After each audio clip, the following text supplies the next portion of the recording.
يا بنت انت كبرتي ولازم تتحجبي. اتحجب ايه يا بابا؟ انا لسه صغيره، انا لسه في جريد 7. يعني ايه جيري 7؟ جريد 7 دي يا بابا يعني في اولى اعدادي. ايوه يا بنت، ده انا صرف عليك فلوس جديتي. ايوه بابا انا عايز فلوس كتير قوي. لا يا بابا ما تديهاش فلوس، هتضيع منها واصحابها هيضحكوا عليها. بس احسب كلب، انا مش بحب كيس دعوه. انا عايز فلوس عشان اروح عند عمو اللي بيبيع مصاصه واجيب منه 2 مصاص. بس بقى انت كل ما بتاخدي فلوس صحابك بيضحكوا عليها او بتقع منك.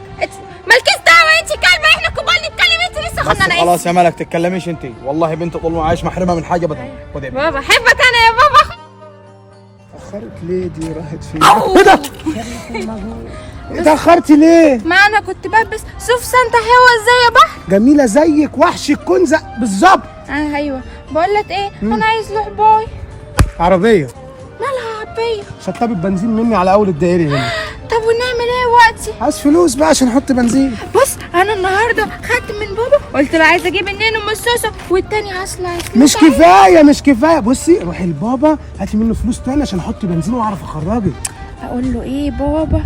اقول له عايز ادرس 3 واخد منه تاني.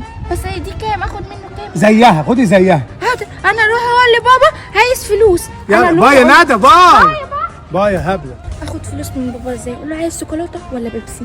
ضحك عليكي تاني واخد منك مصروف. لا ما خدش مني فلوس. هو بصي العبيه بتاعته كانت عايزه بنزين عشان يوديني باي، وانا حطيته عشان يحط بنزين في العبيه عشان يروح باي. يا مالك الله. وكمان بتركبي عربيه حد احنا ما نعرفوش اصلا. لا لسه ما ركبتش العربيه. هو بس ايه بقاله كتير 3 شهور يقول لي العربيه نخلق بيها، وكل شويه بسبب وسك ده يبقى ما فيش بنزين. يبقى بيضحك عليكي يا هبله لان هو اصلا ما عندوش عربيه. انت فاكراني عبيطه ولا ايه؟ امال هو بيحط البنزين فين؟ انت فعلا عبيطه.